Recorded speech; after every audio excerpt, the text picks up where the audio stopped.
Badie السماواتی والارض، وہ آسمانوں اور زمین کا موجد ہے، بنانے والا ہے، اس کی اولاد کیسے ہوگی جبکہ اس کی کوئی بیوی نہیں، اور اس نے ہر چیز پیدا کی اور وہ ہر چیز کو خوب جاننے والا ہے۔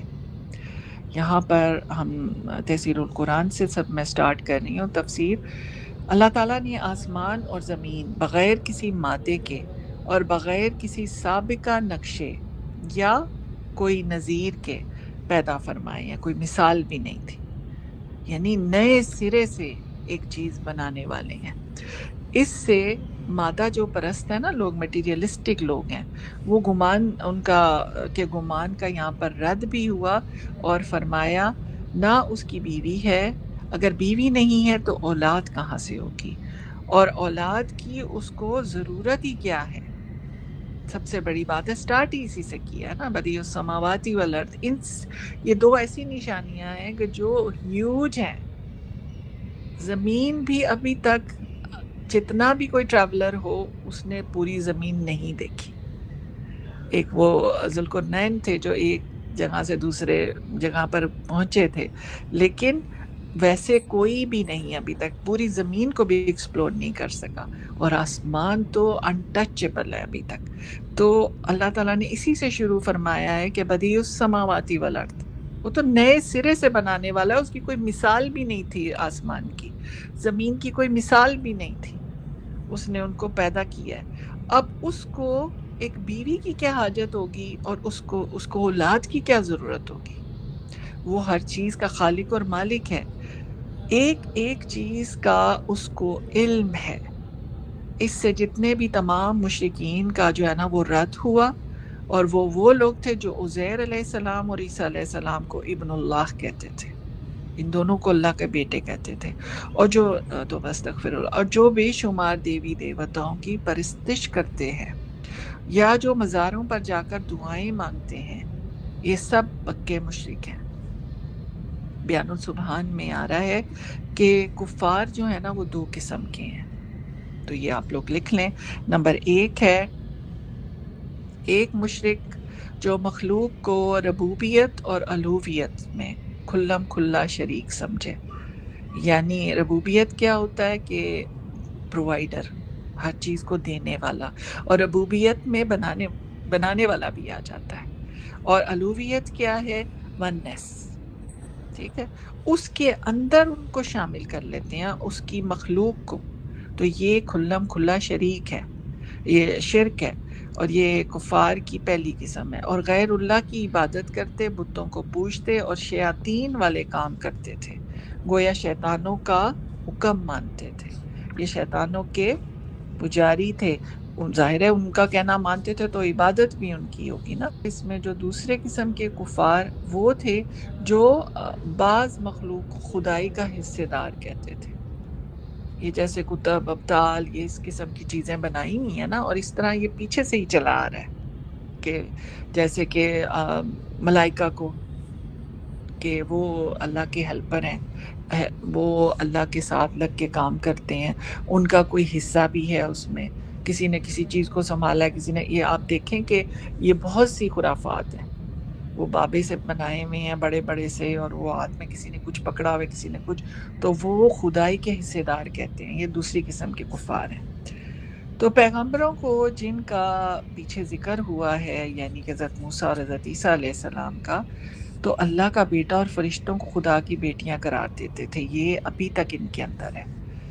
اس میں دونوں قسم کے کافروں کا رد ہے، کیونکہ پہلی قسم کا رد اس سے ہو گیا کہ اللہ تعالیٰ نے سب کو تخلیق کیا ہے، پھر مخلوق خالق کے ساتھ خدائی میں کیسے شریک ہو سکتی ہے؟ مخلوق مجبور، اور اللہ تعالیٰ مختار کل ہے، قادر مطلق، دونوں میں تناسب ہی کیا ہے؟ یعنی ان کا آپس میں مقابلہ ہی کیا ہے؟ یہ کیسے ہو سکتا ہے؟ اس لیے آپ دیکھیں کہ جو سٹارٹ کیا ہے نا، بدیع السماواتی والارض، زمین کے اندر ہی ہے نا جن کو پوجا جاتا ہے، تو اللہ نے تو اس زمین کو بھی تخلیق کیا، تو یہ پہلا رد ہو گیا۔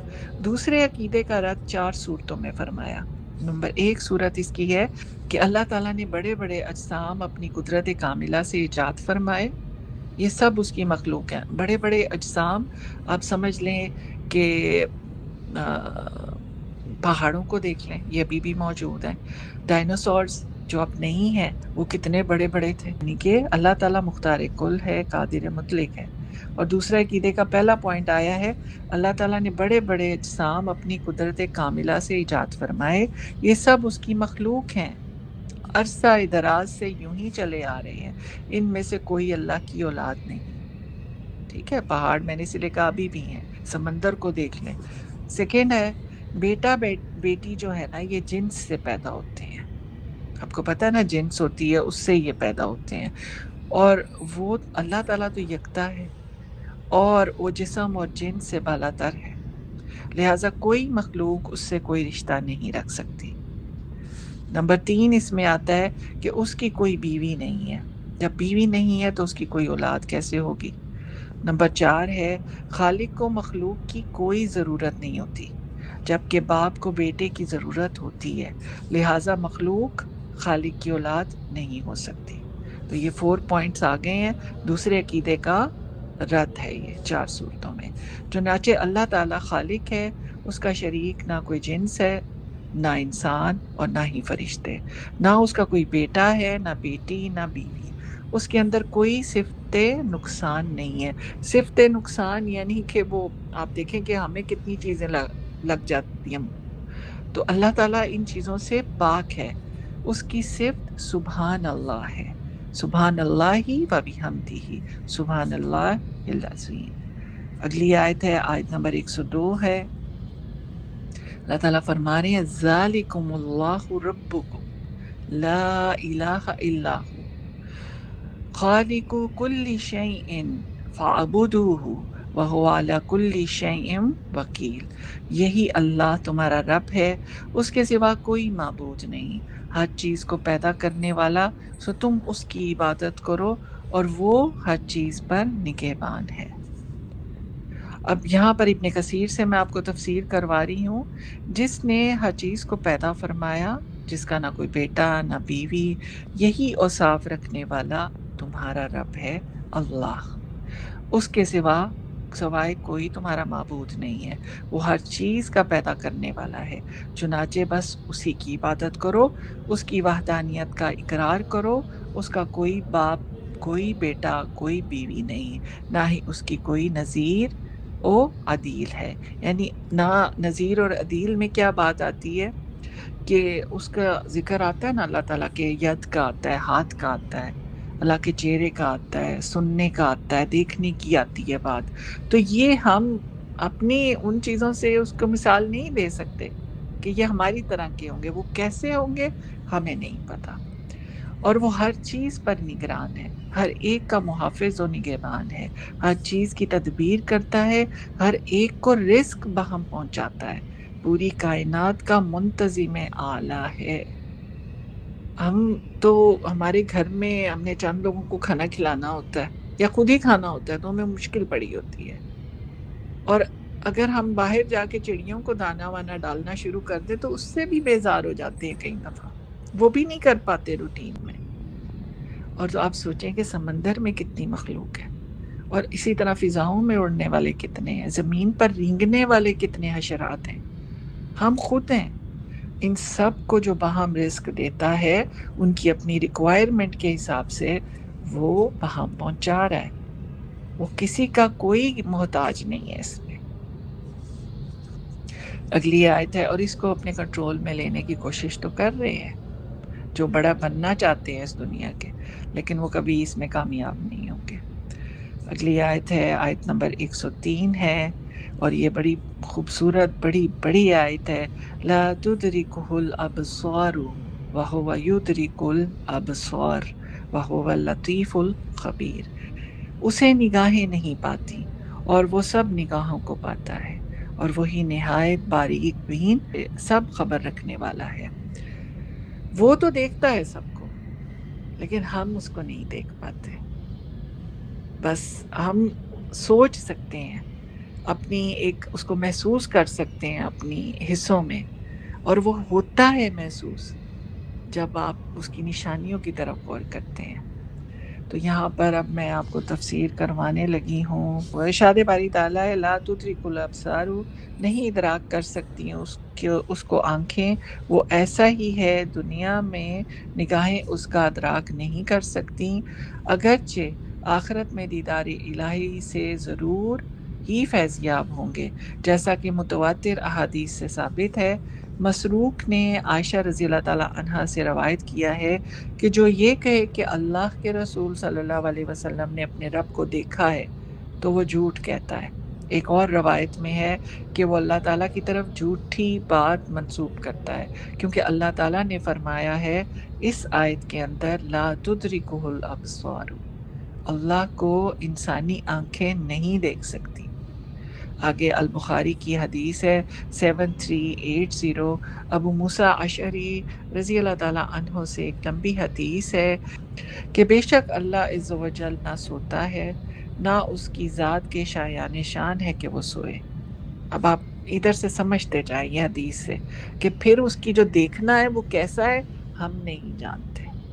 ہم بولتے ہیں نا یہ سی سی ٹی وی کیمرے کو کہ یہ کیمرے کی آنکھ تو میں دیکھ رہی ہے، تو اس کی آنکھ کیا ہوتی ہے؟ ورڈ تو ہم آنکھ ہی بولتے ہیں، ہاں؟ تو یہ آنکھ ہے لیکن اس کا دیکھنا کیسے ہے؟ آنکھ ہمارے جیسی نہیں ہے جس کو جھپکنا بھی پڑتا ہے، اس کو آئی لڈ کی بھی ضرورت ہوتی ہے اور اس کو نیند کی بھی ضرورت ہوتی ہے، تو وہ ایسی نہیں ہے۔ تو یہ اس حدیث میں یہی آ رہا ہے کہ بے شک اللہ عز و جل نہ سوتا ہے، نہ اس کی ذات کے شایان شان ہے کہ وہ سوئے۔ وہ جھکاتا ہے میزان اور اسے اوپر اٹھاتا ہے اور اٹھایا جاتا ہے اس کی طرف رات کا عمل دن سے پہلے اور دن کا عمل رات سے پہلے۔ اس کا حجاب نور ہے، یعنی اس کا جو پردہ ہے وہ نور ہے، اور ابو بکر رضی اللہ تعالیٰ عنہ کی روایت کے مطابق آگ ہے۔ یہ ان کی روایت سے یہ الفاظ آئے ہیں کہ آگ ہے۔ اگر وہ اسے دور ہٹا دے یعنی اس حجاب کو، تو اس کے چہرے کے انوار ہر اس چیز کو یعنی اس مخلوق کو جلا دیں گے جس پر اس کی نظر پڑی، یا اس مخلوق کی اس پر نظر پڑی، تو ساری مخلوق اس کے چہرہ اقدس کے انواری تجلیات کی تاب نہ لاتے ہوئے جل کر راکھ ہو جائے گی۔ دیکھیں یہ لمبی حدیث ہے، آپ لوگ دیکھ سکتے ہیں، نمبر میں نے بتا دیا ہے۔ اب مسلم کی حدیث ہے 179 ہے، البتہ مسلم میں اب یہ تھوڑا سا اس میں رد و بدل آ رہا ہے جو کہ بخاری اور مسلم کا یہاں پر بتا دیا گیا ہے۔ البتہ مسلم میں پہلے عمل اللیل کا ذکر آیا ہے، جبکہ ابن کثیر میں پہلے عمل النہار کا ذکر آیا ہے، جو صحیح ابن حبان سے ہے۔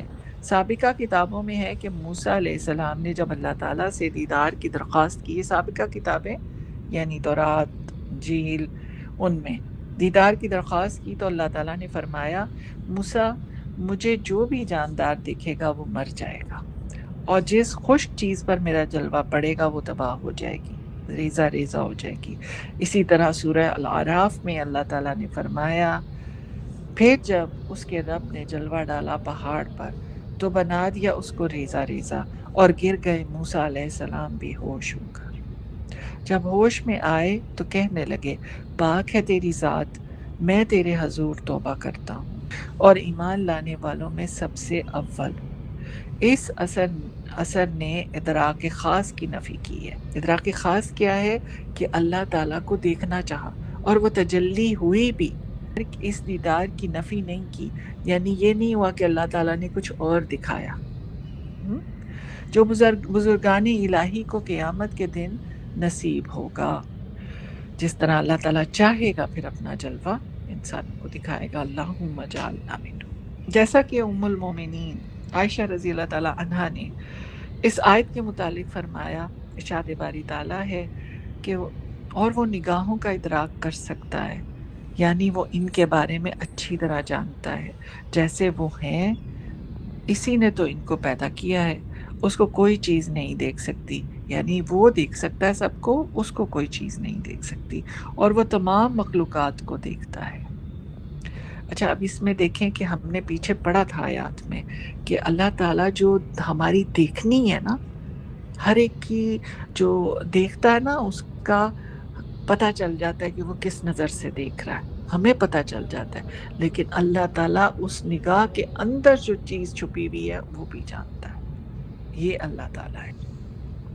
حضرت لقمان علیہ السلام نے اپنے بیٹے کو نصیحت کی تھی، یا بنیا، اے میرے بیٹے، اگر کوئی عمل رائی کے دانے کے برابر بھی ہوا، وہ کسی پتھر کے اندر ہو یا آسمانوں میں یا زمین میں ہو، اللہ تعالیٰ اس کو قیامت کے دن نکال لائیں گے۔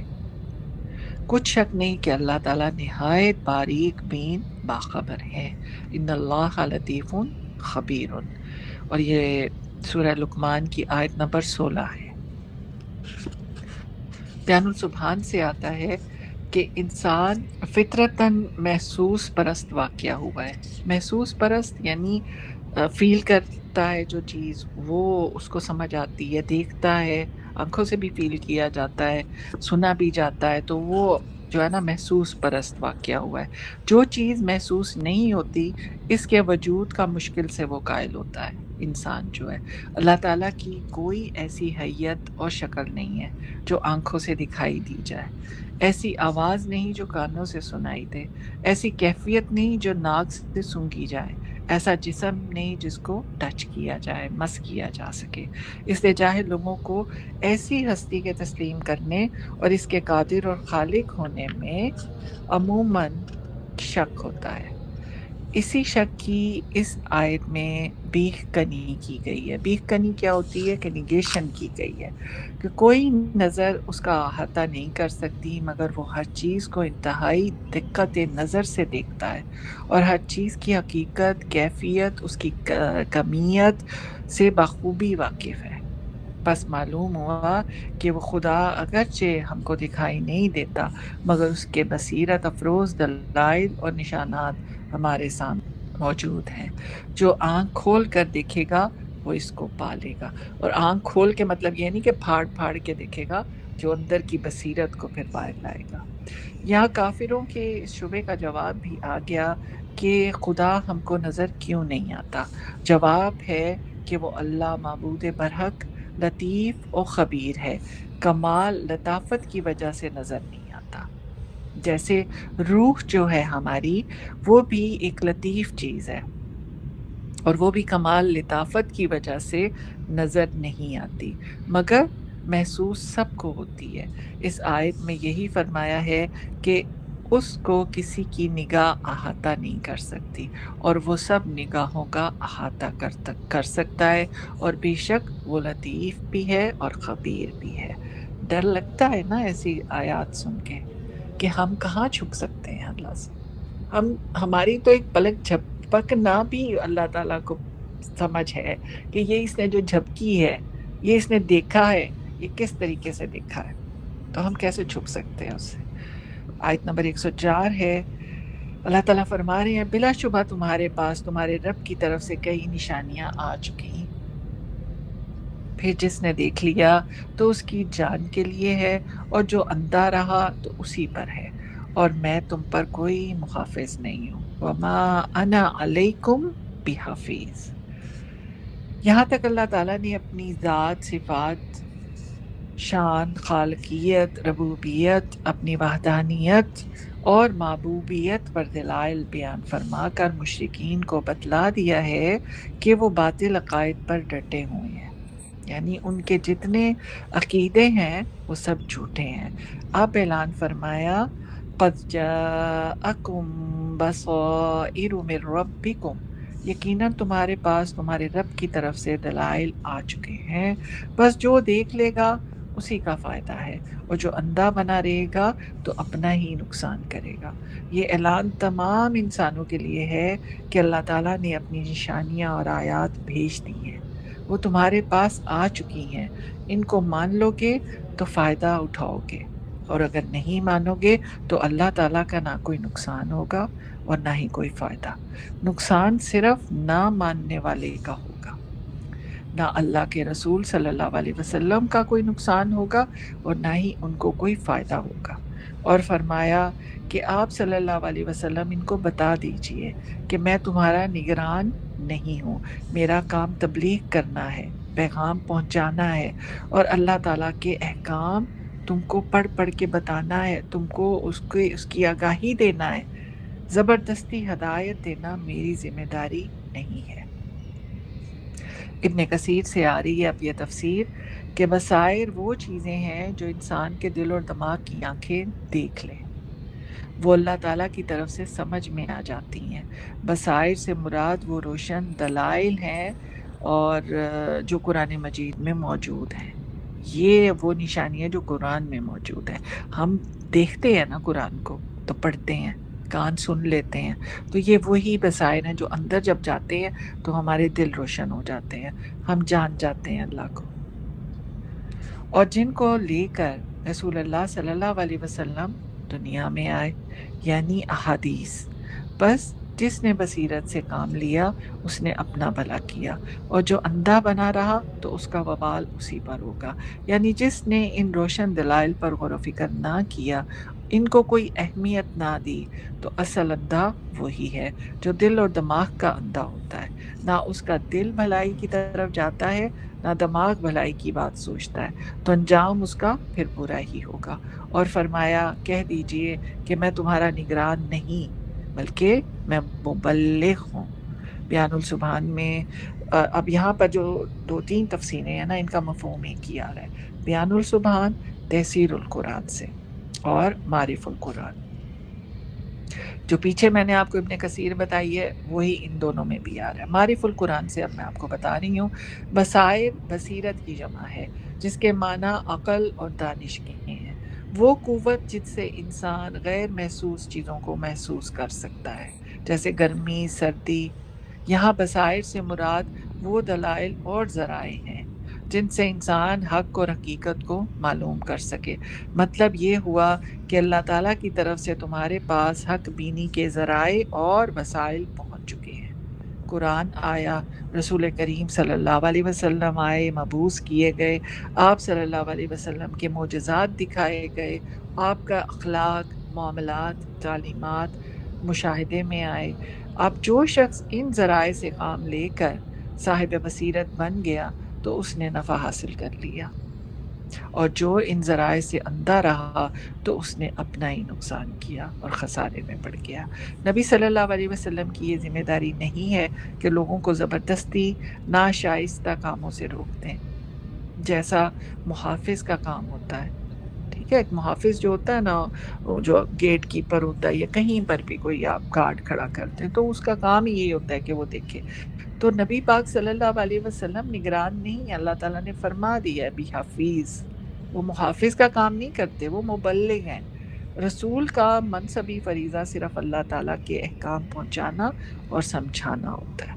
پہنچانا ہے، اگر کسی کو پہنچاتے ہوئے کسی چیز کی سمجھ نہیں آ رہی تو اس کو پھر سمجھانا ہے، یہی کام ہے، اور یہی کام امت کا بھی ہے کہ وہ لے کر چلے۔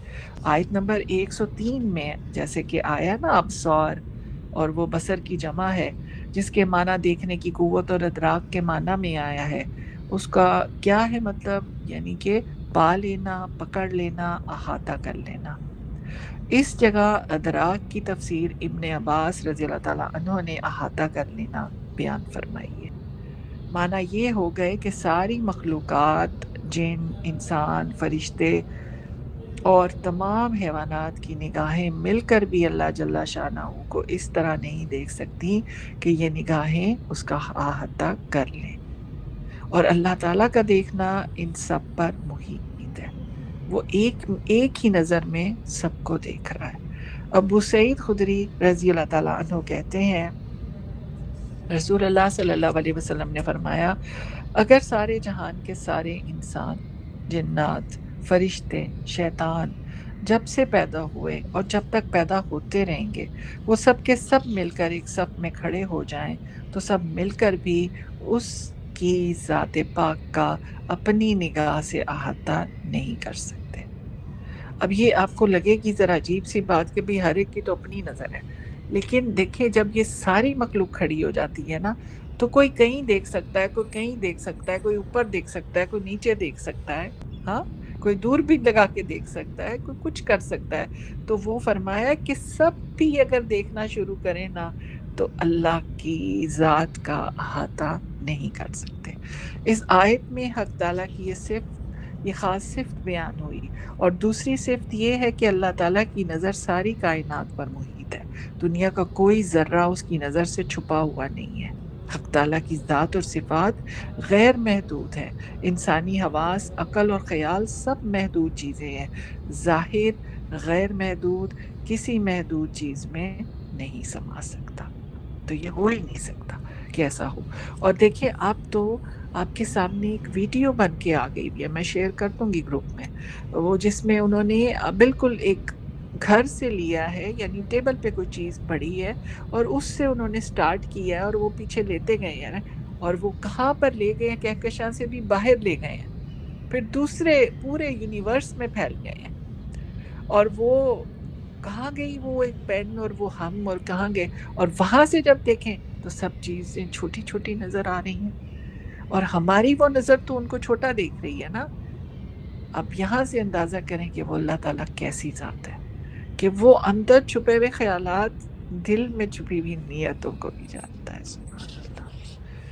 معرف القرآن سے آ رہا ہے، عربی لغت کے معنی کے اعتبار سے لطیف دو معنی میں استعمال کیا جاتا ہے، ایک جو ہے وہ مہربان، دوسرا کثیف کا مقابل، یعنی جو چیز حواس کے ذریعے محسوس اور معلوم نہیں کی جا سکتی۔ کثیف کیا ہوتا ہے؟ گدلا، یعنی دبیز یا ٹھوس یا لطیف، یہ اس کا اپوزٹ ہے، ٹھیک ہے؟ تو یعنی جو چیز حواس کے ذریعے محسوس اور معلوم نہیں کی جا سکتی، اور خبیر کے معنی ہے باخبر، لہٰذا اللہ تعالیٰ لطیف ہیں، اس لیے حواس کے ذریعے اس کا ادراک نہیں کیا جا سکتا، اور خبیر ہیں اس لیے ساری کائنات کا کوئی ذرہ اس کے علم اور خبر سے باہر نہیں ہے، اور کیونکہ وہ مہربان بھی ہیں، اگرچہ ہمارے قول، فعل، ارادے، خیالات، ان سب سے وہ باخبر ہیں، اور جس کا تقاضا یہ تھا کہ ہم ہر گناہ پر پکڑے جاتے، ایسا ہی ہے نا، فوری فوری پکڑے جاتے، مگر چونکہ وہ لطیف اور مہربان ہے تو ہر گناہ پر مواخذہ نہیں فرماتا۔ یہ ایسے ہیں وہ اللہ تعالیٰ لطیف اور مہربان، یعنی وہ اندر کی چیزیں سب، اگلے پچھلے حالات، کسی کے کیا حالات ہیں، کس کی وجہ سے وہ گناہ پر آیا ہے، کسی کے کیا حالات تھے کہ وہ حق کی طرف آ گیا ہے، وہ سب کچھ جانتا ہے، اس لیے وہ گناہوں پر مواخذہ نہیں کرتا، وہ پکڑتا نہیں ہے۔ آگے فرمایا، آیت نمبر 105 ہے، اور اللہ تعالیٰ دیکھیں یہاں پر اب کیا فرما رہے ہیں، وَكَذَلِكَ نُصَرِّفُ الْآيَاتِ وَلِيَقُولُوا دَرَسْتَ وَلِنُبَيِّنَّهُ لِقَوْمٍ يَعْلَمُونَ، اور اسی طرح ہم آیات کو پھیر پھیر کر بیان کرتے ہیں، اور تاکہ وہ کہیں تو نے پڑھا ہے، اور تاکہ ہم اسے ان لوگوں کے لیے واضح کر دیں جو جانتے ہیں۔ بڑی یہ بھی سمجھنے والی آیت ہے۔ فرمایا، ابن کثیر سے میں آپ کو تفسیر کروانے لگی ہوں یہاں پر، فرمایا اور اسی طرح ہم پھیر پھیر کر مختلف طریقوں سے سمجھا کر اپنی آیات بیان کرتے ہیں، تاکہ وہ کافر یہ کہیں کہ آپ صلی اللہ علیہ وسلم نے کسی سے پڑھ لیا ہے، اور ہم اس کو واضح کرتے ہیں۔ یعنی یہ جو باتیں کرتے ہیں نا، کہ آپ یہ سمجھتے تھے کہ وہ تفسیر میں سن رہی تھی استادہ کی، اس میں وہ بتا رہی تھی کہ ان کے ذہن میں تھا کہ کوئی یمنی ہے یا رومی ہے، تو وہ وہاں سے یہ جو ہے نبی پاک صلی اللہ علیہ وسلم تعلیم حاصل کر کے تو ہمیں بتاتے ہیں، جبکہ وہ جو رومی جن کو یہ کہتے تھے نا، وہ ان پڑھ تھے، جاہل تھے۔ اور یہ جو اللہ تعالیٰ فرما رہے ہیں نا کہ ہم پھیر پھیر کر لاتے ہیں، تو یہ کسی عام انسان کا کام نہیں ہے، اور کسی خاص کا بھی نہیں ہو سکتا، ٹھیک ہے؟ تو اس لیے یہ اللہ تعالیٰ یہ فرما رہے ہیں، اور ہم اس کو واضح کرتے ہیں ان لوگوں کے لیے جو علم رکھتے ہیں۔ اب یہ علم رکھنے والے کون ہیں؟ جیسے یہ بھی ہوتا ہے کہ ایک تو دلائل ہوتے ہیں نا، براہین کہتے ہیں، یہ اردو کا ورڈ ہے، کہ وہ ایسے دلائل جو حقیقی ہوں، ٹھیک ہے؟ کچھ تو لوگ دلائل ہر کوئی دیتا ہے نا، تو ہر ایک کی جو دلیل ہے وہ سچی نہیں ہوتی، تو براہین جو ہوتا ہے نا، یہ وہ ہوتے ہیں دلائل جو سچے ہوتے ہیں، ٹھوس ہوتے ہیں، حقیقی ہوتے ہیں۔ تو یہاں پر اب رسالت کے بارے میں دلائل اور براہین کھول کر بیان کرتے ہیں تاکہ مشرک، کافر، منکر اور تکذیب کرنے والے یہ نہ کہیں کہ آپ صلی اللہ علیہ وسلم یہ باتیں اہل کتاب سے سیکھے ہوئے ہیں اور ان سے پڑھے ہوئے ہیں۔ ابن عباس رضی اللہ تعالیٰ عنہ، مجاہد، سعید بن جبیر، دہاق کا یہی قول ہے۔ یہ بیان السبحان سے نا آپ کو میں نے بتایا ہے۔ قرآن پاک کے تدریج نازل ہونے پر عموماً کفار کو یہ شبہ ہوتا تھا کہ یہ ٹکڑے ہو کر کیوں نازل ہوتا ہے، یعنی یہ کوئی آیت کہیں پر ہوئی ہے، کوئی پورشن کہیں پر ہوا ہے، ایسے کیوں نازل ہوتا ہے، تو تورات کی طرح ایک دم کیوں نہیں نازل ہو جاتا، یعنی وہ جیسے ٹیبلٹس ایک دم نازل ہو گئی تھی تو ویسے کیوں نہیں ہو جاتا۔ اس شبے کے ازالے کے لیے فرمایا کہ اس لیے اس کو مختلف پہلوؤں سے بیان کرتے ہیں۔ ایک تو یہ کہ لوگوں کے لیے آسانی ہو جائے اور منکرین پر اتمام حجت ہو جائے۔ بار بار سمجھانے سے یاد رہتا ہے مگر یہ لوگ پھر بھی نہیں سمجھتے، اور بار بار سننے سے اہل علم کو بصیرت حاصل ہو جاتی ہے۔ جب رسول اللہ صلی اللہ علیہ وسلم امی ہونے کے باوجود صحیح خبریں سناتے تھے تو آپ صلی اللہ علیہ وسلم کی صداقت، نبوت، حقانیت قرآن میں کسی شبے کی گنجائش باقی نہیں رہی۔ تو مشرکوں نے یہ سمجھ لیا کہ آپ صلی اللہ علیہ وسلم خفیہ طور پر کسی اہل کتاب سے پڑھتے اور سیکھ لیتے ہیں۔ اس کا جواب فرمایا گیا کہ اس طرح قرآن نازل کرنے کا مقصد یہ ہے کہ کفار کے کفر میں زیادتی اور مومنوں کے ایمان میں پختگی ہو۔ تفسیر القرآن سے ہے کہ قرآن میں ایسی آیات بہت سے مقامات پر مذکور ہیں جو مختلف اوقات میں مختلف ماحول، مختلف انداز بیان سے نازل ہوتی رہیں، اگرچہ ان میں حقائق وہی ہیں جو پہلے بھی بیان ہو چکے ہیں، ملتی جلتی آیات ہوتی ہیں۔ اس طرح نئے نئے پیرائے میں دلائل بیان کرنے کے دو بڑے فائدے ہیں۔ ایک یہ کہ آیات الہی میں غور و فکر کرنے والوں کو کسی وقت بھی ہدایت نصیب ہو سکتی ہے، پلٹ پلٹ کے وہی باتیں آتی ہیں، اس وقت دھیان نہیں لگا، اب لگ گیا، ایسے ہو جاتا ہے، یا اس وقت لگ گیا تو ابھی چلا بھی گیا تو بات تو وہی ہے نا، ہو گئی، لیکن اینگلز ڈفرینٹ ہوتے ہیں۔ دوسرا یہ کہ متصب اور مانند لوگوں کی کج فہمی کھل کر سامنے آ جائے، جو کسی صورت نہیں مانتے کہ یہ کلام اللہ تعالیٰ کا نازل کرتا ہے۔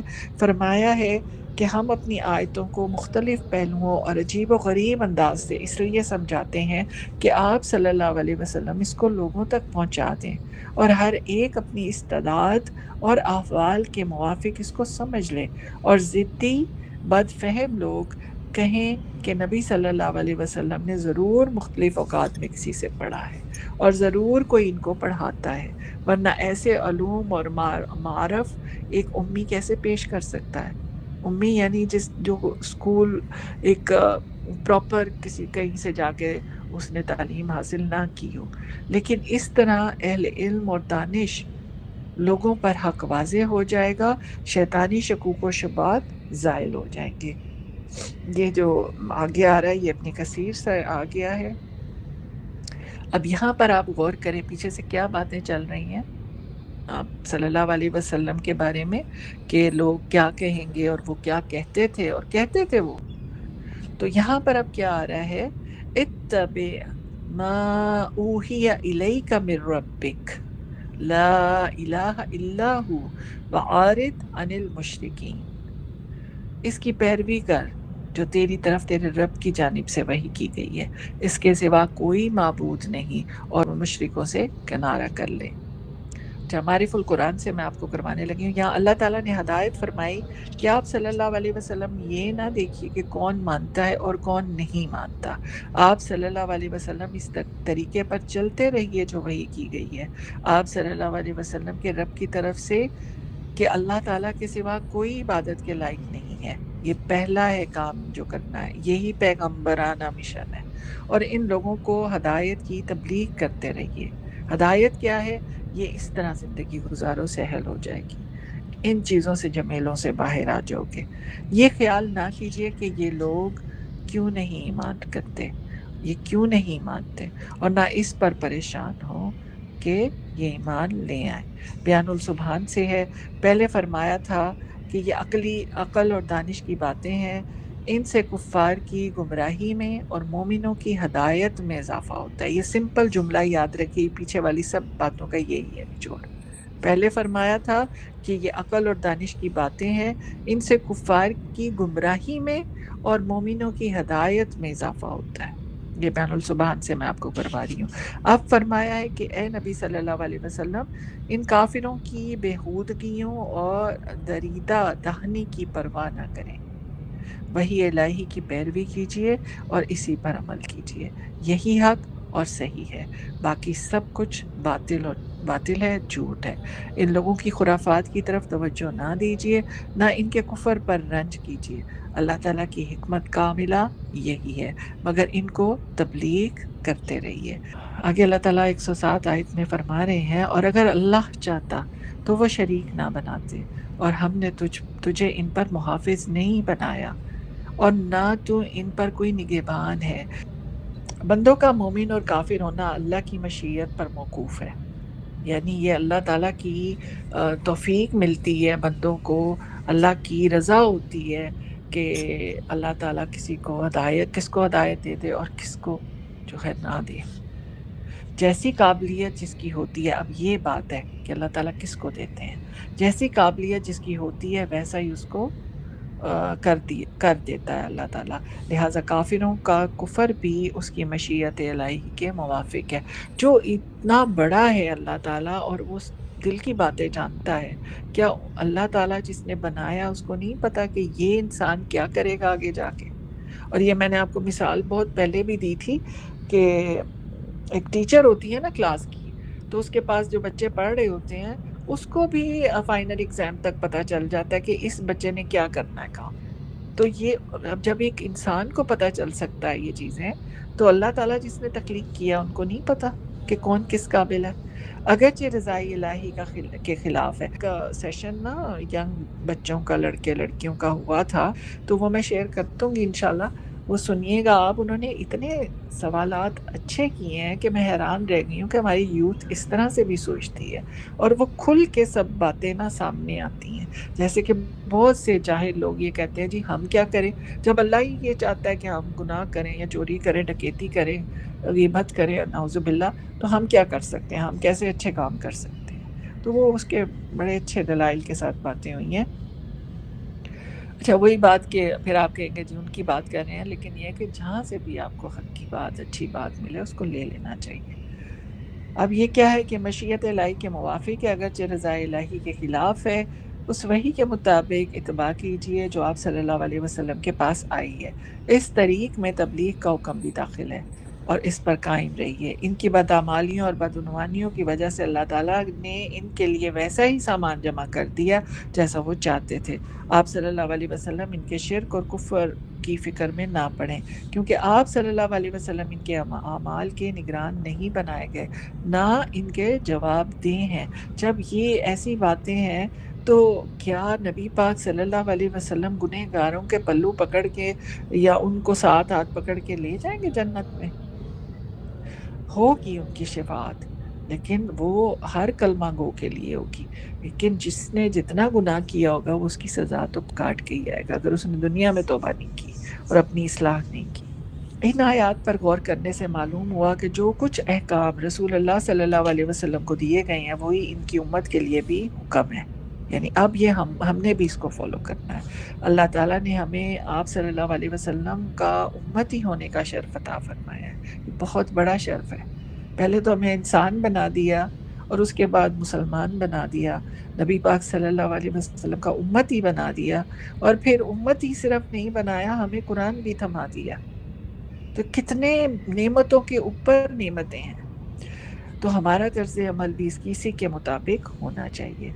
اس میں جو نمبر 1 پوائنٹ آتا ہے، ہمارا کام یہ ہے کہ قرآن مجید کے احکام کا پورا اتباع کریں۔ اتباع کیا ہوتا ہے؟ پیروی کریں ان کے پیچھے، یعنی جیسے جیسے احکام ہیں ان کو ویسے ہی فالو کریں، اور اللہ تعالیٰ کو اپنا رب سمجھیں، وہی ہم کو پالتا ہے، وہی ہماری حفاظت کرتا ہے، اور اس کے سوا کسی میں نہ کوئی طاقت ہے اور نہ حکمت ہے۔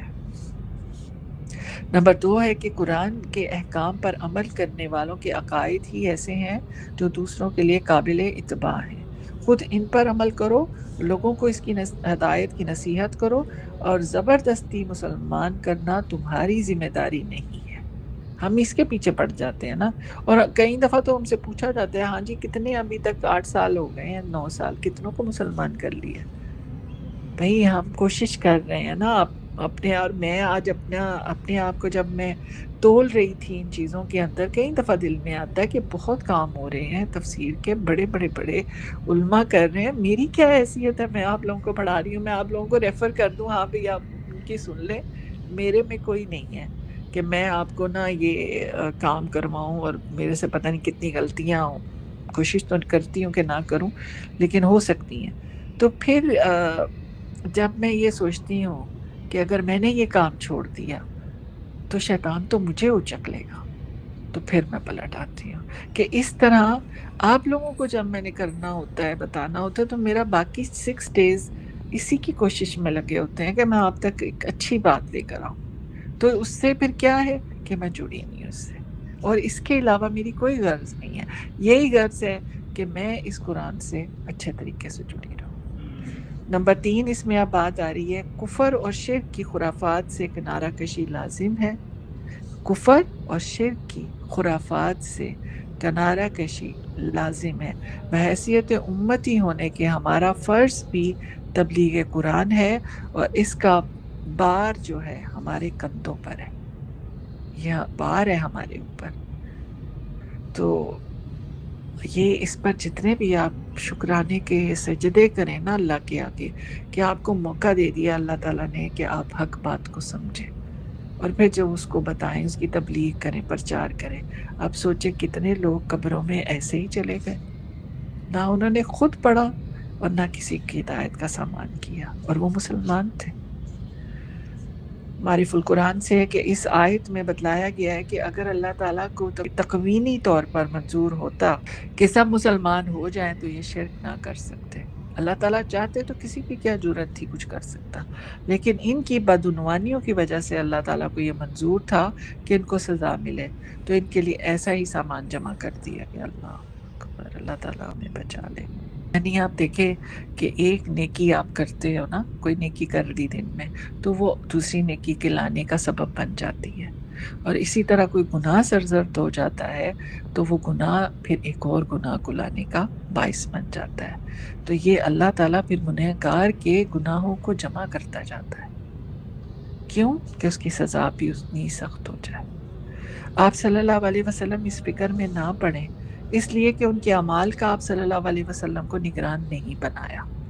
یہ جو ججمنٹنگ والی بات ہوتی ہے نا، وہ جائے گا جہنم میں یا وہ جنت میں جائے گا، وہ تو جائے گی لازمی، وہ نہیں جائے گی، یہ ہمارا کام نہیں ہے۔ یہ صاف بتا دیا گیا ہے کہ نہ آپ وکیل بنے، وکیل کا وہی مطلب ہے نا، آ گیا آپ دنیاوی وکیل کو ہی سمجھ لیں، نہ وہ بننے کی کوشش کریں، اور نہ ہی ان کے حفیظ بنیں کہ آپ ان کے پیچھے ہی ڈنڈا لے کر پڑے ہوئے ہیں، یہ بھی نہیں کرنا۔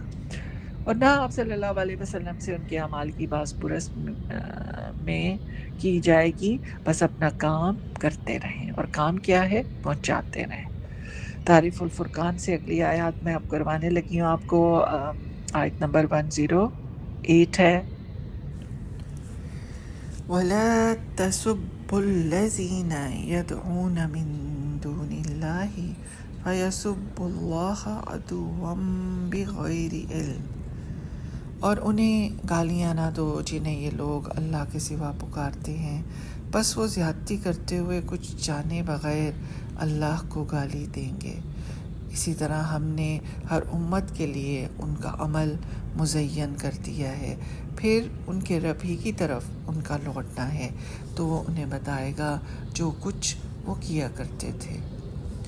یعنی ان کو سمجھاؤ کہ اللہ تعالیٰ کے سوائے کسی کی عبادت بڑا گناہ ہے جس کی کوئی معافی نہیں ہے، لیکن نام لے کر کسی قبیلے یا بستی کے دیوتا کو برا نہ کہو۔ اس طرح تم ان بے دین دشمنوں کو حق کے لیے اللہ تعالیٰ کی اہانت کا جواز فراہم کرو گے۔ ویسے بھی گالی دینا تہذیب اور شائستگی کے خلاف ہے، اور مسلمانوں کے شایان شان نہیں ہے۔ مسلمان کبھی سخت، تلخ، بد اخلاق، بد تہذیب باتیں زبان پر نہیں لا سکتا۔ چنانچہ تاریخ گواہ ہے کہ ہمارے علماء حق نے، اولیاء اعظام نے، مبلغین اسلام نے کبھی نام لے کر کسی مذہب کے دیوتا یا ان کی مقدس ہستیوں کو برا نہیں کہا۔ اہل کتاب کے پیغمبر، رسول تو سبھی ہمارے اپنے رسول اور پیغمبر ہیں، اور وہ تو ہمارے لیے انتہائی مکرم اور مقدس ہیں، تو ہم کسی کو کیسے برا کہہ سکتے ہیں، پوائنٹ آؤٹ کر سکتے ہیں؟ صرف بات کیا کرنی ہے؟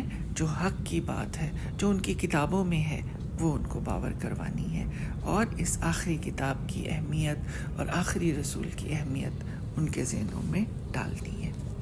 ان میں سے ایک کا انکار بھی ہمیں اسلام سے خارج کر دیتا ہے، یعنی ہم اگر انکار کریں گے، تکذیب کریں گے، تو ہم اسلام سے ہی خارج ہو جائیں گے، جبکہ دیگر مذاہب کے لوگ اسلام اور آخری رسول صلی اللہ علیہ وسلم کی شان میں غیر مہذب انداز میں ہرزہ رسائی کرتے رہتے ہیں۔ 18ویں اور 19ویں صدی میں تو اقوام مغرب نے اس زمن میں شرافت کی تمام حدود کو بالائے طاق رکھ دیا ہے۔ تفہیم القرآن سے ہے، اللہ تعالیٰ نے اہل ایمان کو نصیحت فرمائی ہے کہ اپنی تبلیغ کے جوش میں اتنے بے قابو نہ ہو جائیں کہ غیر مسلموں کے عقائد پر سخت حملے کرنے لگیں اور ان کے پیشواؤں اور معبودوں کو گالیاں دینے کی نوبت آ جائے۔ اس طرح ان کو حق کی طرف قریب لانے کے بجائے زیادہ دور پہنچا دیں گے۔ مشرکین کے عقائد کی تردید، ان کے طریق کے بطلان اور ان کو تبلیغ دین کا حکم کیا گیا تھا۔ یہاں تبلیغ دین کی حدود قائم فرمائی گئی ہیں کہ تبلیغ میں باطل کی نشاندہی تو کجائے مگر باطل مذہب کے پیشواؤں اور معبودوں کو دل خراش اور دل آزار کلموں سے یاد نہ کیا جائے، ورنہ اس کا نتیجہ یہ ہوگا کہ وہ اللہ تعالیٰ اور دین حق کی شان میں گستاخی اور بدتمیزی کریں گے، اور اس گستاخی کا سبب پھر کون بنے گا؟ خود مسلمان بنیں گے۔ جیسا کہ ابن کثیر میں حدیث بیان ہوئی ہے، فرمایا ملعون ہے وہ شخص، ملعون ہے یعنی لعنت زدہ ہے وہ شخص جو اپنے والدین کو کچھ بھی برا بھلا کہے۔ عرض کیا گیا کہ اپنے والدین کو کیسے کوئی برا بھلا کہہ سکتا ہے؟ فرمایا یہ جو آپ کو میں حدیث بتا رہی ہوں، اس کا جو ابتدائی حصہ ہے نا، المستدرک الحاکم میں ہے، مگر اس کی سند جو ہے نا وہ ضعیف ہے۔ تو دوسرا حصہ جب کوئی کسی کے باپ کو گالی دیتا ہے تو وہ اس کے باپ کو گالی دیتا ہے، یعنی اپنے باپ کو گالی دے دیتا ہے، اور وہ جب کسی کی ماں کو گالی دیتا ہے تو وہ اس کی ماں کو گالی دیتا ہے، یعنی وہ پھر دوسرا بھی دے دیتا ہے۔ تو صحیح مسلم ہے، یہ جو دوسرا حصہ ہے یہ صحیح مسلم کا ہے اور حدیث نمبر 90 ہے، اور عبداللہ بن عمر بن العاص سے، اور دیکھیے صحیح بخاری کی حدیث 5973۔ اور پھر فرمایا کذالک زینا لکل امت عملہم، اسی طرح سجا دیے ہم نے ہر امت کے لیے ان کے عمل، جیسے ہم نے ان کے بتوں کی محبت اور حمایت اور ان کی نصرت اور اعانت کو ان لوگوں کی نظروں میں اچھا کر دکھایا۔ اور اللہ تعالیٰ جو چاہتا ہے اور پسند فرماتا ہے، اسی میں اس کی حجت بالغہ اور حکمت تامہ کار فرما ہوتی ہے۔ پھر ان کو اپنے رب کی طرف لوٹ کر جانا ہے، تب وہ ان کو بتائے گا کہ وہ کیا کرتے تھے، پھر انہی اعمال کے مطابق ان کو بدلا دے گا۔ معرف القرآن میں ہے کہ اس آیت کی ہدایت نے ایک بڑے علم کا دروازہ کھول دیا کہ کسی گناہ کا سبب بننا بھی گناہ ہے۔ تو اس آیت کو اچھی طرح اپنی ذہن میں رکھیے گا۔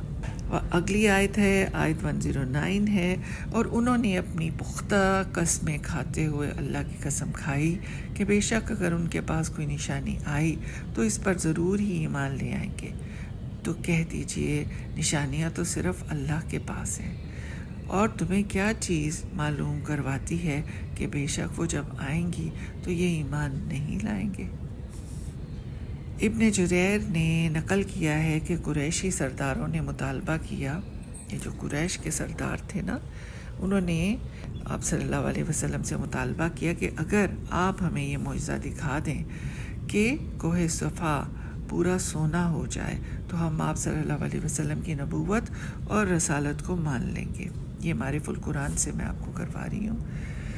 آپ صلی اللہ علیہ وسلم نے اس کے جواب میں فرمایا کہ معاہدہ کرو کہ اگر یہ معجزہ ظاہر ہو گیا تو تم سب ایمان لے آؤ گے، یعنی اگر یہ میں نے صفا جو ہے کوہ صفا پورا سونے کا بنوا دیا تو پھر کیا تم ایمان لے آؤ گے؟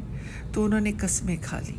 تو آپ صلی اللہ علیہ وسلم دعا کرنے کو تیار ہو گئے کہ جبرائیل علیہ السلام وحی لے کر حاضر ہو گئے کہ آپ صلی اللہ علیہ وسلم چاہیں تو ابھی اس پہاڑ کو سونے کا بنا دیں، پھر بھی اگر یہ ایمان نہ لائے تو سب پر عذاب نازل ہو جائے گا، جیسا پچھلی قوموں میں ہوتا رہا ہے۔ چنانچہ پھر آپ صلی اللہ علیہ وسلم نے دعا فرمائی۔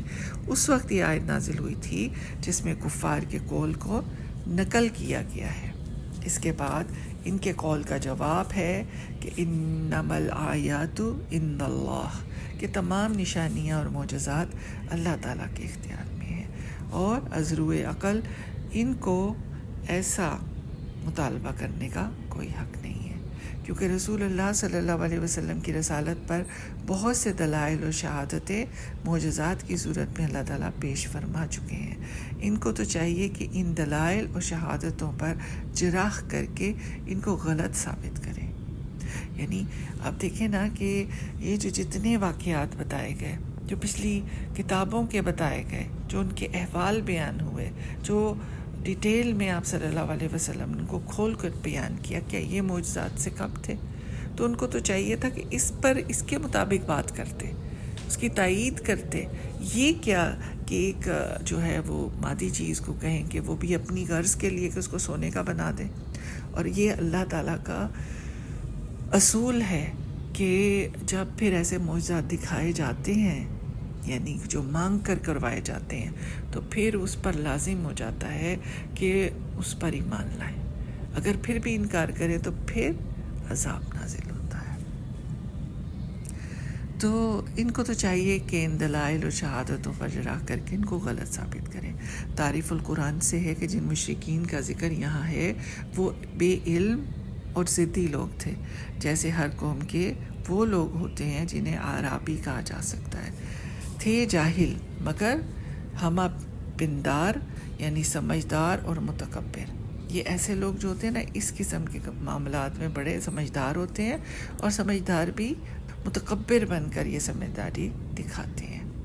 یہ لوگ نئے نئے معجزات کا مطالبہ کرتے تھے، ان کو ہر ان کے مطالبے کا جواب بھی دے دیا جاتا تھا۔